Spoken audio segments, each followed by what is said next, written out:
श्री गणेशाय नमः। श्री हनुमते नमः। अपन रामायण पर चर्चा कर रहे थे। रामायण इस कलयुग के लिए वो नौका है जो चाहे अनचाहे में जो इसका आश्रय ले लेता है तो उसको इस बहुसागर रूपी संसार को पार करा देती है। वो नौका है रामायण। तुलसीदास जी ने अपने खुद के सुख के लिए एवं समस्त मानव मात्र का कल्याण करने के लिए इस कलयुग के अंदर इसमें 6 शास्त्रों का समावेश किया। 6 शास्त्रों का तात्पर्य यह है कि 6 शास्त्रों के अंदर सब प्रकार की विद्याएं, ज्ञान, योग आ जाते हैं। उन सब का समावेश इसमें किया है ताकि जिस व्यक्ति की जैसी बुद्धि हो वो उसी बुद्धि के अनुसार इस रामायण रूपी नौका का आश्रय लेकर के इस संसार सागर से पार उतर जावे। क्या 6 शास्त्र जो हैं वो बताए गए हैं कि पहला जो शास्त्र है वो न्याय। इनको बनाने वाले महर्षि गौतम ने न्याय का निर्माण किया, लोगों को बताया। और दूसरा जो शास्त्र है वो है वैशेषिक। इनको बनाने वाले महर्षि कणाद हुए।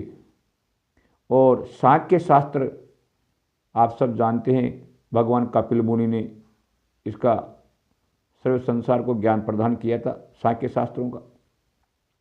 और पतंजलि ने योग का, जगत को योग के बारे में बताया। और मीमांसा महर्षि जैमिनी ने बनाया। और वेदांत महर्षि बादरायण ने बनाया। इन 6 शास्त्रों का समावेश किया है क्योंकि 6 शास्त्रों के अंदर ही समस्त ब्रह्मांड का जो बीज है वो समाया हुआ है। साथ ही तुलसीदास जी ने इस रामायण रूपी नौका को इतनी प्रबल और इतनी मजबूत बनाया है कि कोई व्यक्ति इस संसार रूपी महासागर के अंदर कितने ही गोता खा रहा होगा, कितने ही पापों के द्वारा प्रताड़ित हो रहा होगा, लेकिन अगर उसने इस रामायण रूपी भगवान राम के चरण रूपी नौका का आश्रय अगर ले लिया तो इस बहुसागर से उसको पार जाने से कोई नहीं रोक सकता। क्या बताया है? यन माया वशवर्ति विश्व अखिलम, यानी जिनकी माया से ये संपूर्ण विश्व,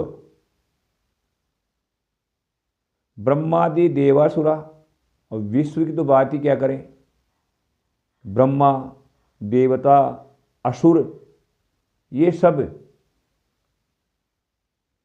भगवान की माया के वशीभूत हैं। और वशीभूत होकर के कैसा व्यवहार करते हैं? एक सामान्य मनुष्य की तरह। जैसे यत सत्वादमसेव भांति सकलम रज्जो यथा हे ब्रह्मम, यानी एक रस्सी को सर्प मारने मात्र से जिस प्रकार का व्यवहार आदमी करने लगता है, उसी प्रकार इस संसार रूपी जो जगत दिखाई दे रहा है, ये जो विश्व दिखाई दे रहा है, इसको ही सत्य मान करके ये मेरा बेटा है, ये मेरा पोता है, ये मेरी स्त्री है और इनके लिए मेरे को सब कुछ करना है, ऐसा सोच करके न जाने जाने अनजाने में कितने ही नहीं करने योग्य कर्म भी वो करता है। क्यों? कि जिस प्रकार एक रस्सी को सर्प मान करके भ्रमित हो जाता है, उसी प्रकार इस संसार में जन्म लेने वाला प्राणी इस संसार को ही सत्य मान करके, इसके वश में होकर के इसी के अनुरूप अपने बेटे पोतों के लिए, अपने अपने परायों के लिए पता नहीं क्या क्या करता रहता है, इसको सत्य मान लेता है, जबकि ये सत्य नहीं है, ये मिथ्या है। और यत पाद पल्लवमेव एवं ही भवाम बोधेस्ति तीर्था बताम, यानी भगवान श्री राम के चरण रूपी नौका ही एक इस संसार को पार कराने वाली साधन है। जिसने भगवान श्री राम के चरण रूपी नौका का आश्रय ले लिया तो उसको पार जाने से कोई नहीं रोक सकता। वंदे हम तम शेष कारण परम रामाख्यमीशम हरि। तुलसीदास जी कहते हैं कि ऐसे उन समस्त कारणों से परे श्री राम कहलाने वाले भगवान श्री राम के चरणारविंदों में मैं कोटि कोटि नमन प्रणाम करता हूँ।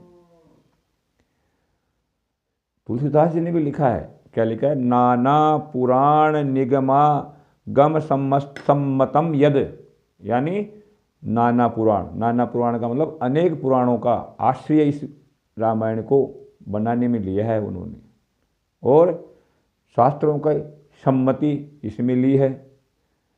और क्या लिखा है?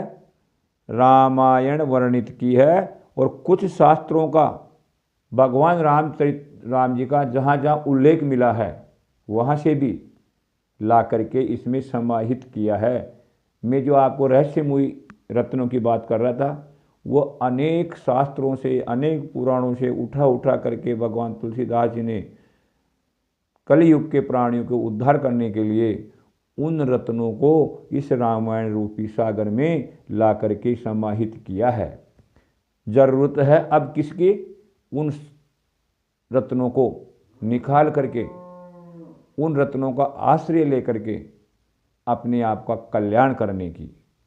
तो मैं सब मनुष्यों से, या जो लोग मेरे से जुड़े हुए हैं, उनसे यही प्रार्थना करूंगा कि आप सब भगवान श्री राम के चरण रूपी नौका का आश्रय लेवें और इस संसार को मिथ्या मान करके, असत्य मान करके, नश्वर मान करके इसमें अपना मन न लगावे।